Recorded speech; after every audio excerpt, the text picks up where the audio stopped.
Olá, sejam todos bem-vindos a mais um podcast Serenamente. As famosas canetinhas hoje, sem tabu, com quem realmente conhece do assunto. Conta pra gente, Lu, quem é a nossa convidada de hoje? Nossa convidada é super especial, uma querida, doutora Tanise Alvim. A doutora Tanise é mineira, casada, médica formada em 2021. Atualmente, ela está finalizando a residência em clínica médica e, ao mesmo tempo, faz pós-graduação em nutrologia, que a gente ama. E o foco da Tanise, da doutora Tanise, é em obesidade e endocrinologia.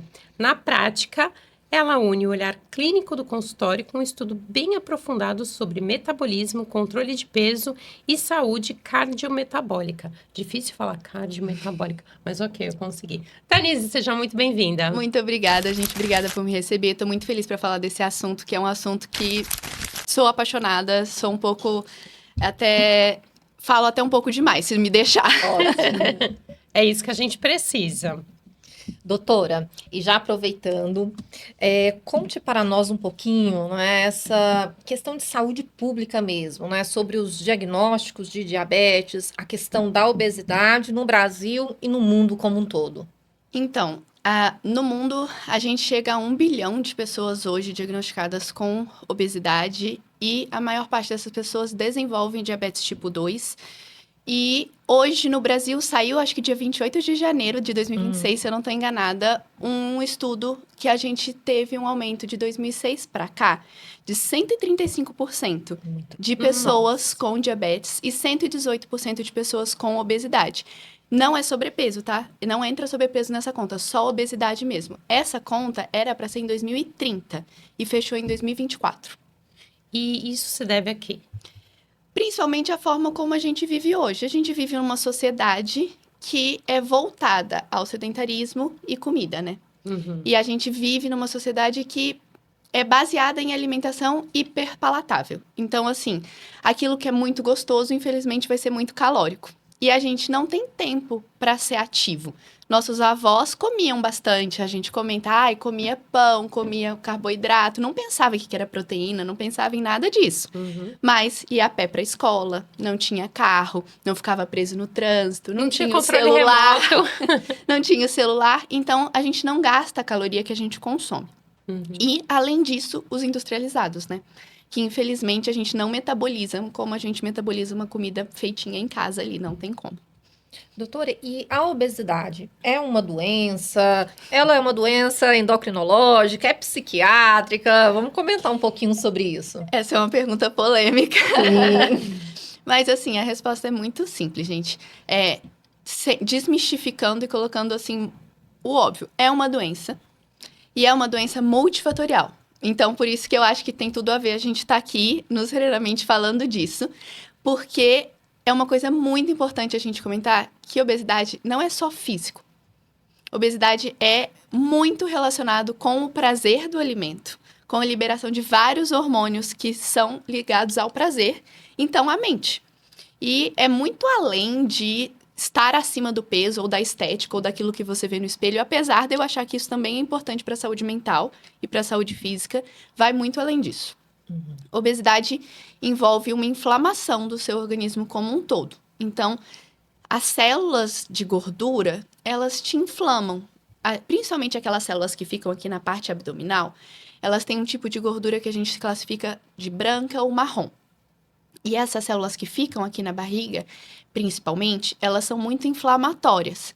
Então, muito relacionado com a obesidade, por exemplo, é fibromialgia, que é uma dor crônica que é limitante e muito relacionada a quadros de depressão. Porque você está inflamado. Se você está inflamado, você sente dor. Você sente dor na articulação, você sente dor no músculo mesmo, sabe? Então, é muito multifatorial. Demais. Perfeito. E quais as consequências, doutora, de uma obesidade? Porque quando se pensa em obesidade, as pessoas pensam apenas no risco cardiovascular, só que vai muito além disso. Muito. Comenta um pouco sobre isso. Falando do risco cardiovascular em si, só ele é muito maior do que parece. A gente pensa em infarto só, né? Sempre. Quando a gente fala de risco cardiovascular, a gente pensa, eu vou infartar quando eu chegar no meu 60, tá tudo bem, já vivi até os 60. Já escutei isso de paciente. Ah, não, prefiro comer do que me preocupar com isso. Mas vai muito além. Você acaba tendo uma perda de qualidade de vida que é gradual. Então, por exemplo, as dores, como eu já comentei, limitam o seu dia a dia.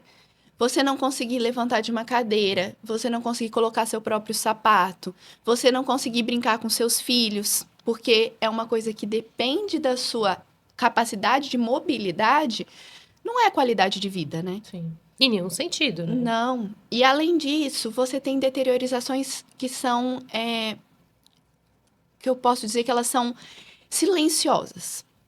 O rim, por exemplo. O rim, ele vai se machucando aos pouquinhos. Eu falo que o rim, tinha uma professora que falava que o rim é o órgão da consequência. E aí, tudo que acontece no nosso organismo, a consequência cai nele. E aí, você tem hoje, relacionado à diabetes, principalmente a diabetes pela obesidade, a principal causa de diálise no Brasil. Nossa. Então, imagina a perda de qualidade de vida de algo que poderia ter sido evitado. Você tem que ficar 3 vezes por semana ali numa Na clínica máquina. de hemodiálise. Lógico, a gente tem muita tecnologia hoje, fazer diálise hoje não é mais tão limitante como já foi, graças a Deus, mas você poderia ter evitado essa situação com prevenção, com cuidado com o peso e cuidado com o diabetes. E para a saúde mental, eu acho que cabe muito a gente falar um pouco do tabu social, que aí vai para o outro lado. Que a gente tem que falar que a obesidade é doença, a gente tem que falar que a obesidade é doença, que diabetes tem muita relação, mas a gente tem que reduzir um pouco essa questão do tabu com relação a isso. Muitos pacientes vão falar para mim, eu não vou na academia porque eu não me sinto bem-vindo na academia. Porque eu não vou num ambiente que é para pessoas que pensam em emagrecimento, porque eu não me sinto bem-vindo naquele ambiente. Isso para a saúde mental da pessoa é muito deteriora, não tem como. Então, assim, a gente tem como sociedade abraçar mais essas pessoas para que elas consigam se cuidar, né? Senão Mas não vai nesse ter como. sentido, você não acha que, assim, as campanhas de academia... assim, eu já pensei muito sobre isso, né, meninas? Que é assim, poxa, você vai ver ali a propaganda, é sempre o corpo perfeito, a pessoa que tá super ativa. E, na verdade, não é para esse público o foco. Então, eu acho que tinha que ter um obeso, um idoso, né? Alguém que precisa ir nesse lugar. Se fosse uma campanha voltada muito mais nesse sentido para esse tipo físico, né? E de idade, enfim, etiológico, a gente poderia ter uma maior promoção de saúde, né?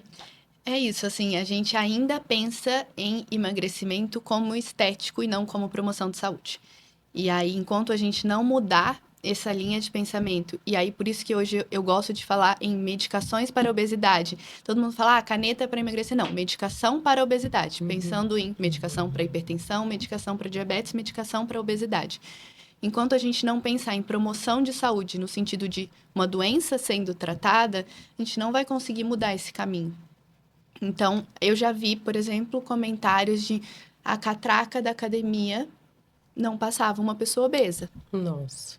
Como que isso não é abordado, né? Como que a gente não está acolhendo esse público que é o público que necessita de estar ali, né? Então, realmente, eu acho que as academias, os ambientes que deveriam ser os atrativos, não são, e a gente tem que trabalhar em cima disso. Não é acolhedor, né? Não Porque é acolhedor. A estética vende mais que saúde, né? Infelizmente, Muito mais. é o marketing.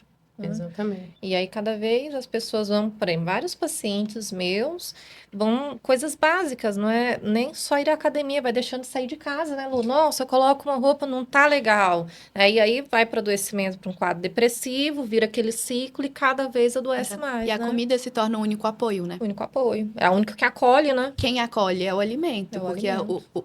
o resto do mundo não te acolhe. Aquela coisa ali vai te acolher. Como é que você vai abandonar aquilo? É muito Porque o difícil. alimento, na verdade, ele está presente em todos os rituais. Então, quando nasce, tem o bem-nascido ali, tem um almocinho.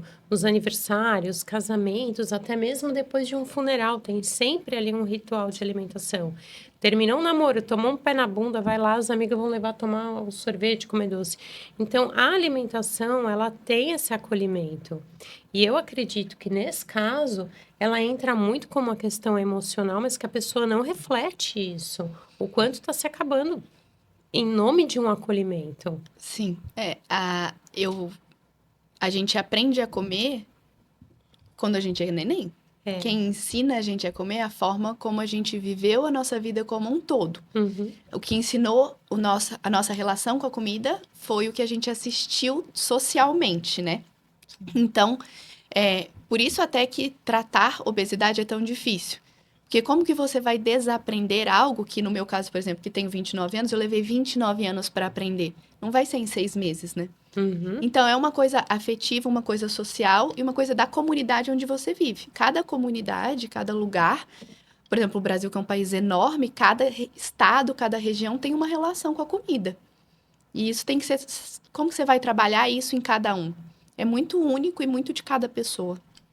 Doutora, para quem está nos assistindo, obesidade, existe tratamento medicamentoso para isso? Para quem está Vários. nesse sofrimento, tem como, né, sair desse casulo? Obesidade tem muito tratamento. Não são só as medicações emagrecedoras injetáveis, que eu não gosto de falar canetinha. Não são só. A gente tem muitas medicações. Eu sei que hoje é financeiramente ainda difícil para parte da sociedade adquirir essas medicações mais novas, mas a gente não depende só delas. Se você procurar um atendimento médico especializado, você vai ver que existem outras formas medicamentosas que a gente consegue abordar sem ter um custo tão grande. E se quiser, a gente pode abordar as emagrecedoras mais novas também, que também funcionam muito bem.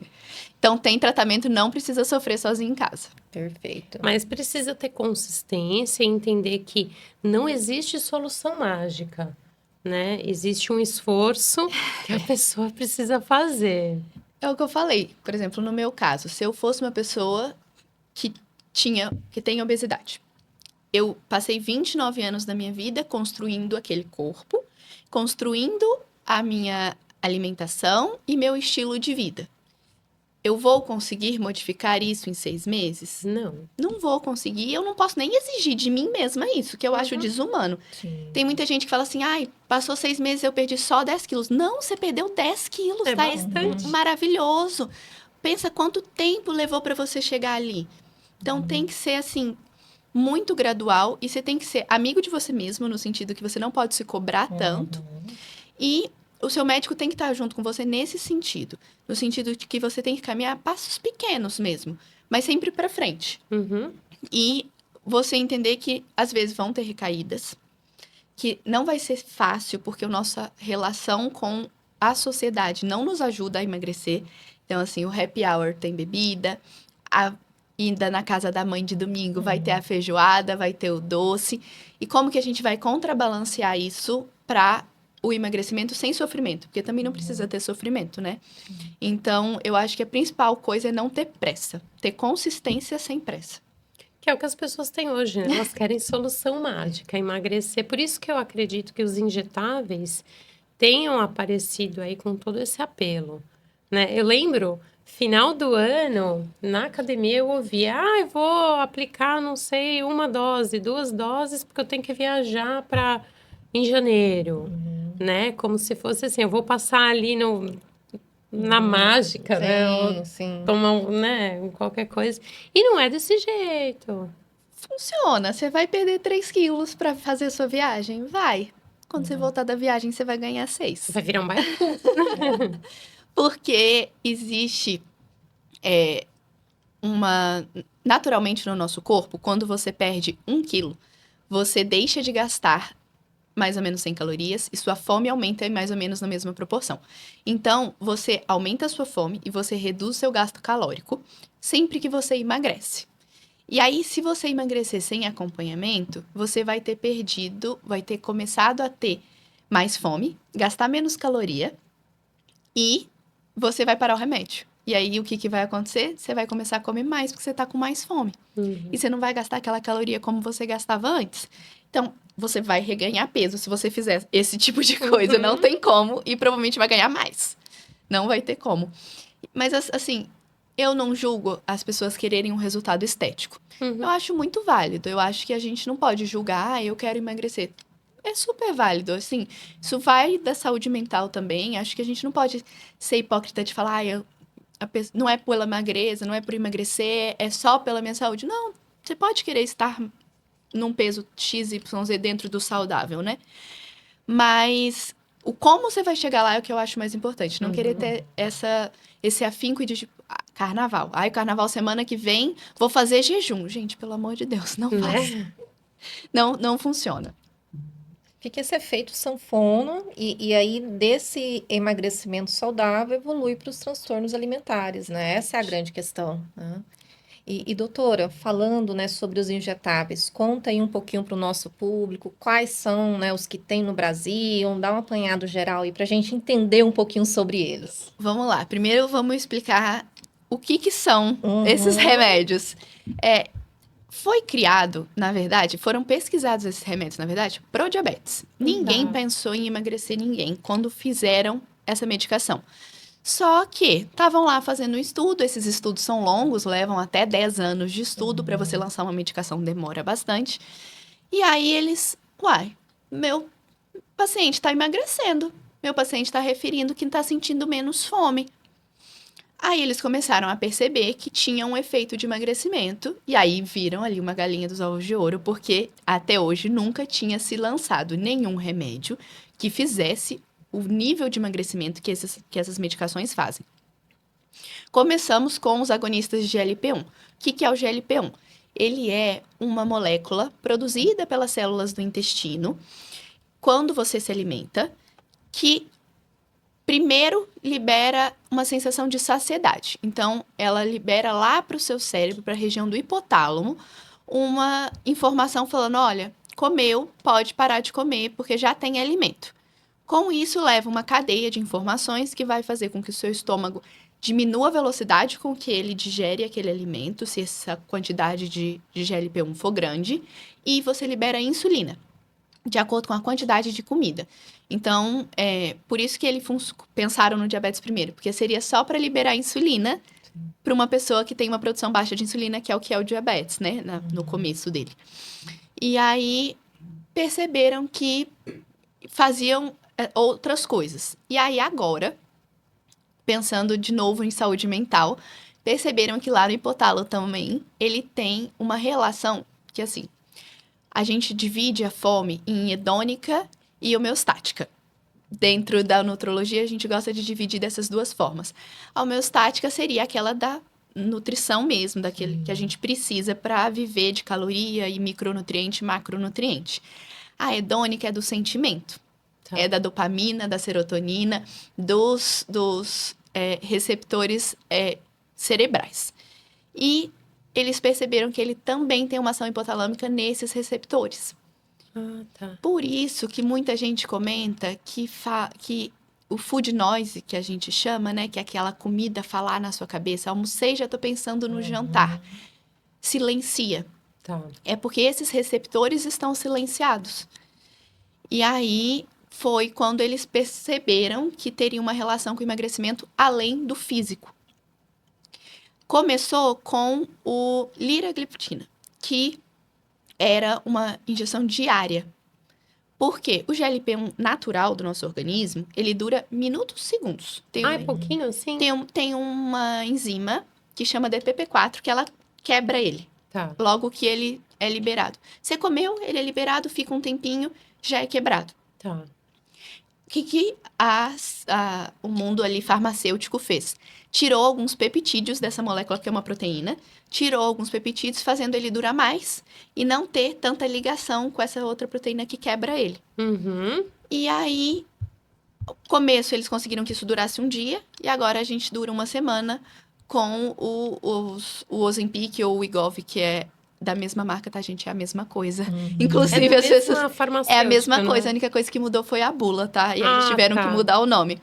E o Mounjaro já é uma terceira droga, que é a tirzepatida, que ela junta outra medicação junto, que é o GIP. O GIP também é um hormônio liberado pelas células intestinais, mas ele tem uma ação mais central ainda. Tá. Então, ele é o que mais tem essa relação com tirar o food noise. Ele é o que mais tem essa relação com tirar o...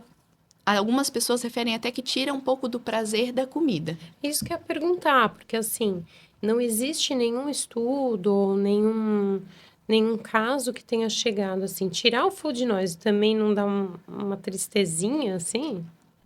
Nesses casos que a gente comentou, que igual você falou dos seus pacientes que têm a comida como ali um alicerce, eu costumo referir para os pacientes que pode ser esperado uma certa sensação de tristeza Uhum. de você tirar uma coisa que era muito importante na sua vida. Uhum. Então, assim, você fazia algo que te dava um prazer enorme e aquele prazer cai pela metade. Isso tem que ser trabalhado também. Por quê? Porque a pessoa vai tentar comer. E aí vem o mal-estar da medicação. A maioria desses mal-estares que as pessoas sentem, enjoo, náusea, diarreia, são relacionados a você comer além do que a medicação está te permitindo ali. Uhum. Mas por que isso aconteceu? Por que a pessoa forçou aquele alimento? Porque ela estava com uma necessidade hedônica, né? Que a gente fala de um sentimento. Então, eu acho que falta conversar mais que isso vai acontecer. Você vai ter uma sensação que tirou algum prazer ali da sua vida. E por isso que eu acho que tem que ser trabalhado em equipe multi. Com psicólogo, às vezes, dependendo do paciente, se tiver uma questão hedônica muito grande, com psiquiatra, para trabalhar a medicação desta parte também. Porque sem a terapia, sem um acompanhamento, você está tirando uma fonte de prazer muito grande. Então, pode gerar uma sensação de esvaziamento mesmo, sabe? É como é que fala? Reeducação alimentar, né? Na verdade, é um global, porque se ela tá alicerçada ali na alimentação, a hora que entra com o injetável, que vai tirar esse prazer, vai tirar esse estímulo, aonde que vai esse pilar? Para onde que vai esse pedacinho tão importante da vida dela, né? Exatamente. E aí, a gente tenta entrar com a atividade física. Ah, é isso que eu ia perguntar. Porque a atividade física também libera dopamina, também libera serotonina e é um jeito da pessoa sair de casa. Igual você falou, às vezes a pessoa não tá nem saindo de casa. Uhum. Por isso que muitas vezes a gente orienta a não ficar naquelas videoaulas em casa Tá. para ter interação social. Porque é preciso também você conviver um pouco em sociedade para você melhorar um pouco essa questão do humor. E a atividade física em algumas pessoas vai até para um lado um pouquinho complicado do exagero. Quando a pessoa tira a comida, ela usa a atividade física ali como um segundo alicerce. E aí você vê aquela pessoa que era obesa, que tinha a comida como algo muito importante, aí agora corre 3 maratonas por ano, gente. Vamos olhar também com calma, que às vezes a gente tá indo pro outro extremo. Mas é porque a gente precisa, né, de alguma coisa para se apegar. E aí, se você não trabalha isso mental, assim, por que eu preciso disso?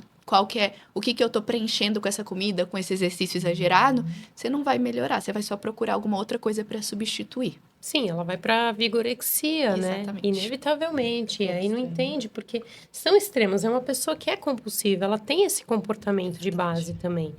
Então, a gente precisa olhar para o equilíbrio que essa pessoa está tendo na vida. É muito além de peso, de comida, qualquer coisa assim desse tipo.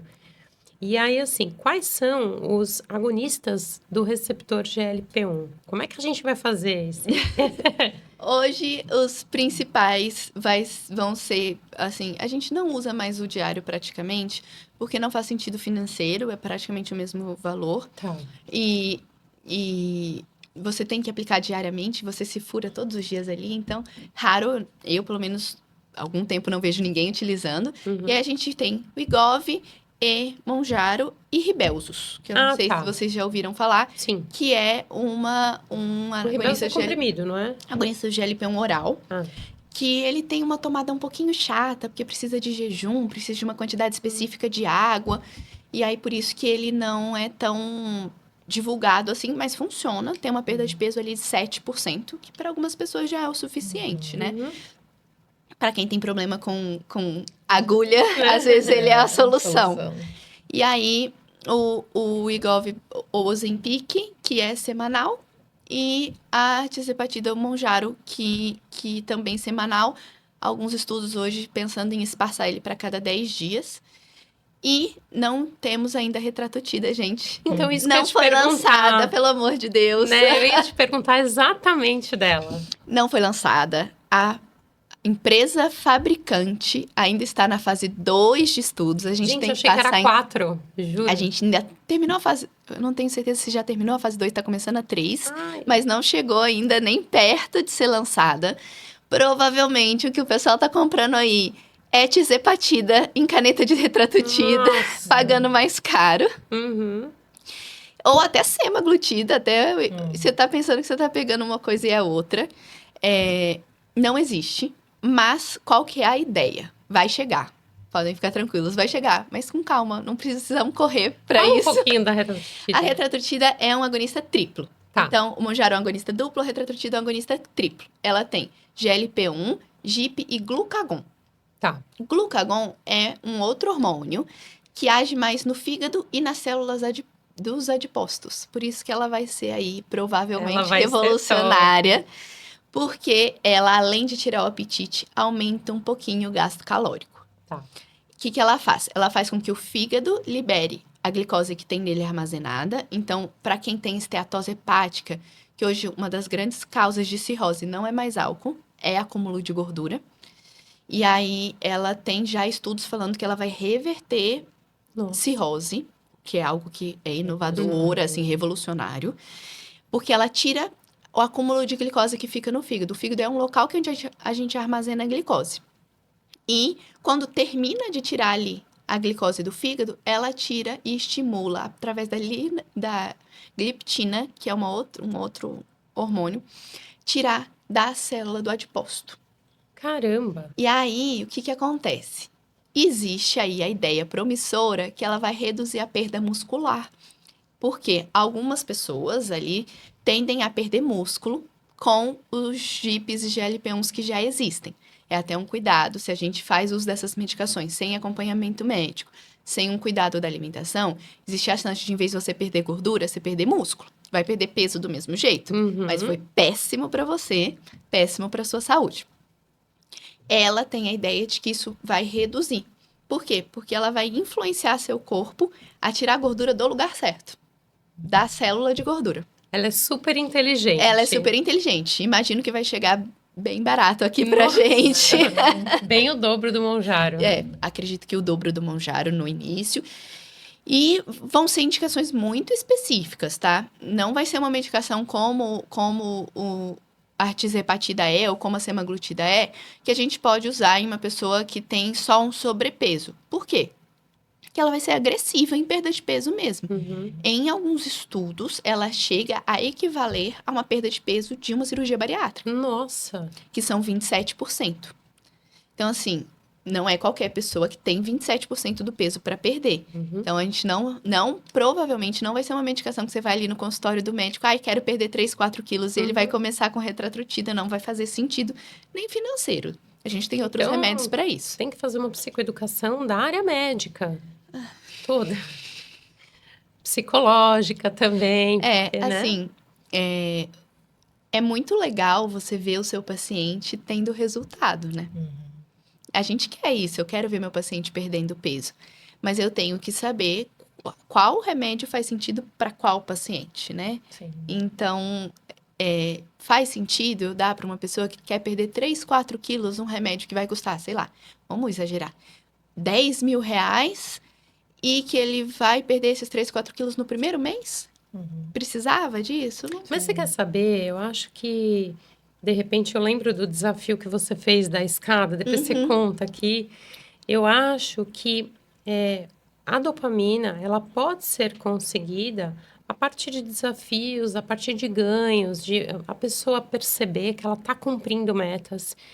E não só pelo emagrecimento rápido a partir de um injetável, mas sim ela perceber que ela consegue promover isso tudo sem a necessidade de se enfiar numa loucura, né? E eu acho que esse também é um ganho para nós da área médica, da área da saúde, entender que um paciente se percebeu e se apropriou da própria caminhada, Sim. né? Que não precisa de um injetável. Ele pode fazer uma reeducação alimentar, ele pode entender o processo dele de vida, o que ele quer e validar tudo isso para ele conseguir uma reeducação muito melhor, uma qualidade melhor, né? Conta do desafio da escada. Não, na verdade, foi uma colega médica, que é nutróloga também, doutora Mariana, que fez um desafio que era uma semana sem elevador, 100%. Foi difícil, porque eu tava num hospital com 12 andares. Bem tranquilo. Mas assim, é para provar pra gente também, até a questão que a gente tava falando no começo, do nosso estilo de vida sedentário, né? Nossa, foi um absurdo eu ficar uma semana sem elevador. Será que esse estilo de vida realmente tá valendo a pena, né? Sim. Eu não consigo ficar uma semana sem subindo escada. Ai, porque eu vou atrasar, ai, porque demora um pouquinho mais. Será que eu não conseguia chegar 5 minutos antes no trabalho para subir de escada? É um pouco complicado. Mas eu fiz uma semana. Ficou um pouquinho, porque agora, pelo menos em alguns andares do hospital, não uso mais elevador, porque eu descobri até que era mais rápido de escada. Mas e a sensação É uma poxa, eu sensação de consegui. conseguir, exatamente, exatamente. Mas eu acho que a gente tem que pôr na balança um pouquinho a questão da medicação, como, eu não preciso da medicação para emagrecer. Porque, às vezes, a gente põe um peso muito grande no paciente conseguir sem nada. Eu acho que tem pessoas que usam a medicação sem precisar, lógico, mas a pessoa com obesidade verdadeiramente, Claro. ela precisa. E eu acho que não tem. A gente tem que tirar esse tabu do. Ele não se dedicou porque ele usou o remédio. Gente, não existe. Foi difícil do mesmo jeito com o remédio. Sim. O remédio foi só um tratamento. Para aquela pessoa que sofre de obesidade, está sendo um tratamento difícil do mesmo jeito. Ele não está se dedicando menos por causa disso. Mesmo porque, aí entra o que você falou. Como que eu vou tirar esse remédio? Essa é a grande dúvida hoje, né? E agora? Vou usar o remédio pro resto da vida? Algumas pessoas vão usar o remédio pro resto da vida. Isso é muito legal de falar. Por quê? Porque a obesidade é doença crônica. Eu tiro o remédio da pressão alta? Eu não tiro o remédio da pressão alta, eu tiro o remédio do diabetes? Em alguns casos, se perder bastante peso, às vezes tiro o remédio da diabetes, mas difícil. Por que eu vou tirar o remédio de uma doença crônica? É complicado. Muito difícil eu conseguir tirar a medicação da doença crônica, porque a doença ainda existe, ela só está controlada. Uma pessoa nunca vai deixar de ter obesidade. Ele se torna uma pessoa com obesidade controlada. Assim como uma pessoa com a pressão controlada não deixou de ser hipertenso. Em alguns casos, eu vou conseguir tirar esse remédio como? O que você falou, uma mudança de vida completa. Então, a pessoa começou a fazer atividade física que não fazia, consumir proteína, que é uma coisa que a gente não faz, porque é caro, porque é difícil, e porque agora tá ficando mais fácil, né? Tem shakes, tem as coisas, mas antigamente era mais difícil de consumir proteína, né? E mudar a forma como você vive como um todo. Se você não fizer uma mudança radical de vida, muito difícil que você consiga tirar. E mesmo assim, se você fizer uma mudança radical de vida, não é uma vergonha se você ficar com o remédio, porque é uma doença crônica. Então, pode ser que o remédio vá ter que ficar. Não tem como. Perfeito. Doutora, e para quem está nos assistindo, para despertar ali o entendimento dele, quando buscar um médico especialista nessa área, quais as indicações? Opa, talvez eu seja um candidato para o uso da canetinha, o uso do injetável. Olha, eu acho que a primeira coisa é você identificar se você tem alguma questão com a comida. Porque aí você tem que procurar um atendimento médico, psicológico e independente. Então, assim, a comida é um problema para mim no sentido de eu sou totalmente dependente do alimento. Eu não consigo viver meu dia sem pensar em comida 24 horas. Isso atrapalha meu serviço. Aí você já tem, mesmo que você não tenha nenhuma questão física, aí você já tem que procurar um atendimento. Segunda coisa, qualquer pessoa que esteja querendo procurar para a perda de peso, mesmo que ela não seja socialmente considerada uma pessoa obesa, mesmo que não seja uma questão de 20 quilos, você quer perder peso, procure um atendimento médico e um atendimento nutricional. Por quê? Hoje em dia a gente está tendo e vai ter, com as medicações e a forma como a gente está trabalhando, muita sarcopenia, que é perda de massa muscular. Se você fizer isso sem acompanhamento, você vai perder músculo. E músculo é vida, gente. Músculo é o que vai te salvar quando você precisar de uma internação hospitalar. Músculo é o que garante que você consiga levantar da cama quando você tiver 90 anos. Então, sempre que você precisar fazer alguma coisa relacionada a emagrecimento, o ideal é que você procure um profissional de saúde. Perfeito. Mas, com relação à obesidade, pensando na medicação, não tome nenhum remédio. Nenhum remédio sem acompanhamento. Se você pensa, olha, não estou conseguindo, tentei sozinho, não estou conseguindo, acho que eu preciso do remédio para me ajudar, procura um nutrólogo, procura um endócrino. Um bom clínico vai conseguir te ajudar sem nenhum problema. Doutor, e quais as contraindicações, né? Quais pacientes ali, teoricamente, é um grupo de risco maior para o uso do medicamento? Pessoas com riscos da sarcopenia, né? Como eu falei, então, assim, pessoas muito idosas, você pondera, não é contraindicação completa, mas você pondera, né? A perda da massa muscular. Pessoas em vigência de tratamento oncológico, a gente evita pelo mesmo motivo, né? Sim. Também não tá em bula, tá? Mas a gente evita. Famosa agora veio aí a história da pancreatite de novo, né? Nossa! A pancreatite não tem estudos, tá? Que mostrem pancreatite como uma correlação direta. Alguns casos esporádicos que a pessoa usava a medicação e teve um quadro de pancreatite, mas essa correlação direta, por ciência, estudo que comprova ainda não existe. Então, nesse momento, a gente não fala em pancreatite 100% correlacionada ao uso das medicações. E a gente tem um caso raro de perda visual rápida que pode acontecer em alguns pacientes. Foram alguns relatos pelo mundo. E aí, a gente contraindica em pacientes que já tiveram histórico familiar de perda visual repentina. Então, assim, se alguém na sua família um dia foi dormir enxergando bem e acordou sem visão, é uma pessoa que a gente evita do uso dessas medicações.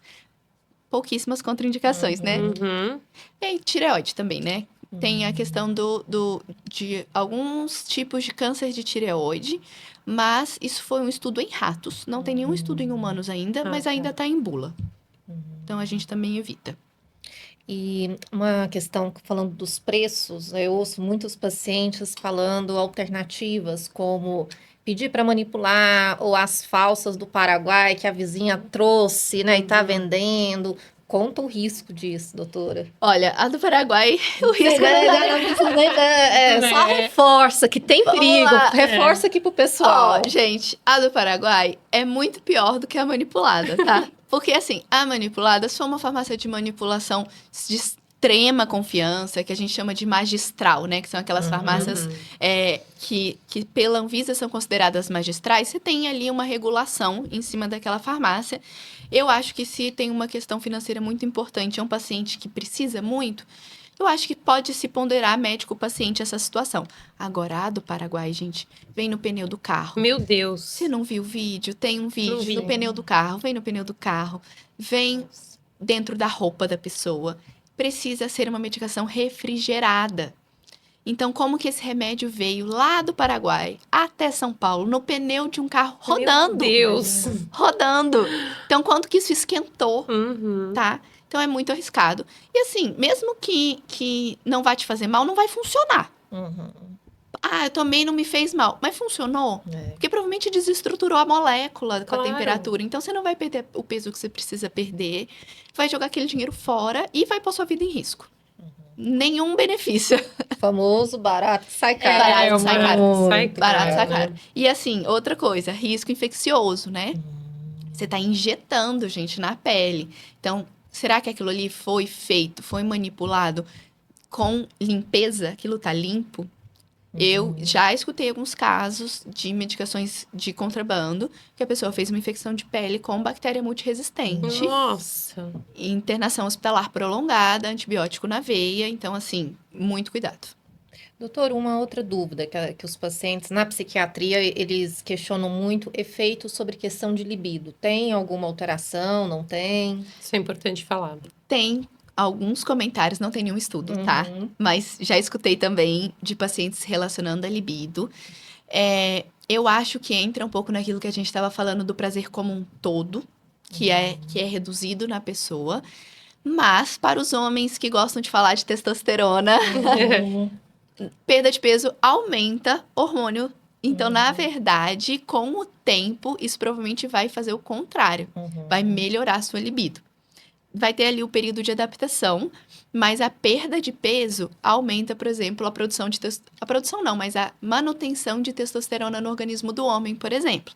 Então, a gente tem até um negócio que a gente chama de hipogonadismo da obesidade, que é o cara que tá ali com uma testosterona de 180, de 200, Bem tem uma testosterona baixa, não lá embaixo que não tá produzindo, mas baixa, e é um cara desanimado, que só quer ficar ali no computador, que não quer sair de casa. E aí você vai ver porque ele transforma a testosterona dele em estrógeno pela gordura. Ah, tá. A gordura faz esse processo. Então, no começo, sim, você pode ter um pouquinho de alteração da libido por causa dessa questão dos hormônios do prazer como um todo, mas eu recomendo que você insista um pouquinho que, na verdade, depois isso vai aumentar. E uma coisa muito importante, quando procurar um nutrólogo? Porque as pessoas, de verdade, pode parecer uma pergunta bem básica, mas a gente está falando para público tanto, né, da nossa área da saúde, quanto público leigo. Então, muita gente me pergunta, acho que para vocês também, qual é a diferença de um nutricionista e um nutrólogo? Qual eu procuro? São diferentes, tem cada um seu Sim. papel. Eu faço pós-graduação em nutrologia da obesidade e endocrinologia, porque eu gosto das duas áreas. Mas o nutrólogo, ele é um médico que gosta um pouquinho da nutrição, eu falo assim. Então, a gente gosta de falar de alimento, a gente gosta de falar de macronutriente, de micronutriente, mas de uma forma aprofundada, relacionada à medicação e relacionada a uma coisa muito fina. Então, por exemplo, como que o seu hormônio, a sua produção hormonal, do seu ciclo circadiano, do seu cortisol, vai alterar a sua fome e como que a gente vai trabalhar a fome de acordo com a sua cadeia hormonal. Então, assim, o meu trabalho com o nutricionista, por exemplo, vai ser falar, olha, Nutri, essa pessoa aqui parece uma resistência insulínica que, então, o ideal seria que ela não comesse tanto carboidrato à noite por causa da produção pico insulínico. Então, a gente trabalha em conjunto, eu pensando mais no como o corpo dela está funcionando de forma de hormônio, do sono, para a gente criar um cardápio ali mais específico para aquela pessoa em si, sabe? Não uma coisa tão generalizada assim. E a gente pode trabalhar a parte hormonal, a parte de medicação, tudo que tiver relação com peso, emagrecimento ou ganho de massa muscular em atletas, a gente também trabalha bastante, sem trabalho de hormônio, então o atleta não pode usar hormônio. Que máximo de coisas eu vou conseguir fazer sem hormônio para aquele cara chegar no ápice da massa muscular dele? Quem faz isso é o nutrólogo. Então, assim, quem está buscando uma mudança de mentalidade, um novo caminho, não só estético, mas mental, né, emocional, o que eu entendo é assim, procure um nutrólogo. O nutrólogo vai te encaminhar para uma equipe multi que vai cuidar. Então, acho que é bem por aí, né, doutora? Eu sou sempre a favor de trabalhar com a equipe multi. Então, assim, a gente é a porta de entrada para a gente encaminhar. Às vezes, uma pessoa que eu vou perceber, precisa de um acompanhamento do psicólogo ou de um nutricionista comportamental, que é uma área da nutrição específica para comportamentos alimentares, a gente vai direcionando. Eu acho isso super bonito. O paciente chega no consultório, eu tô com depressão, eu tô não sei o que. Eu falo, olha, vamos lá. Nem tudo é psicológico. Aliás, é uma pequena parte. Como é que estão seus exames? O que seu médico falou?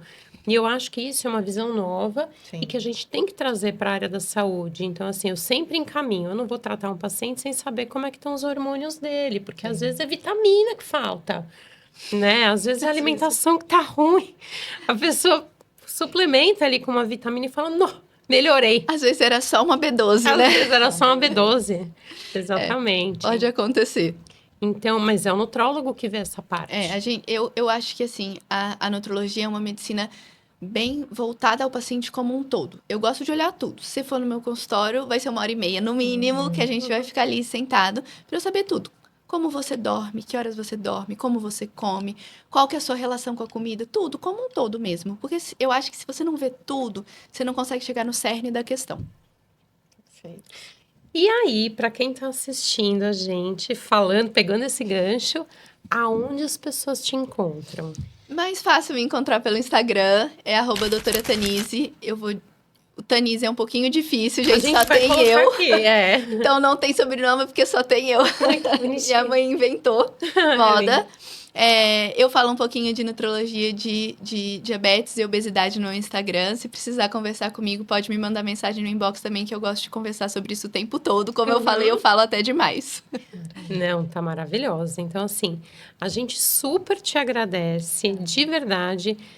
Assim, saiba que você tá convidada para outras vezes, porque é um assunto que tem... Nossa. Meu Deus do céu. Nutrologia é infinito, né? Não, e assim, a gente já tava querendo trazer uma nutróloga há muito tempo.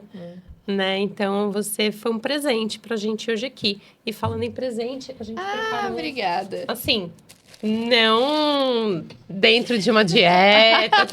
Não, gente, aí, pronto, Fala disso. gancho. Gente, vou abrir pra eu falar. Abre. Vou abrir pra eu falar. Vou pegar. Comam o chocolatinho de vocês, gente. Tá tudo bem. A gente encaixa tudo. A gente encaixa tudo numa dieta. Isso é saúde mental. Não é pra ser assim, sabe? Comam o chocolatinho de vocês, tá tudo bem. Ai, vivam serenamente. Exatamente. Doutora, muito obrigada. Seja sempre bem-vinda. Foi um prazer estar aqui. Foi um presente pra gente, viu? E a gente vai inventar aí, vai ter muito assunto para trazer a doutora aqui de novo, né? Com certeza. Muito obrigada, doutora, por trazer de uma maneira tão leve um assunto que tem tanta dúvida e tanta gente que não é da área, né? Famosos, né? Alguns influencers, de informação tem, e traz tanta informação distorcida, né? Então, muito obrigada pelo seu conhecimento aqui compartilhado com o nosso público. Eu que agradeço, volto sempre que vocês chamarem. Muito obrigada pela oportunidade, gente. Imagina. É isso daí, pessoal. Já curte, compartilha, comenta e já manda esse vídeo aqui para aquele seu amigo que tá com dúvida, usa ou não usa esse injetável? Vamos lá, pessoal. Saúde mental, caminhando de mão dadas com a nossa saúde física.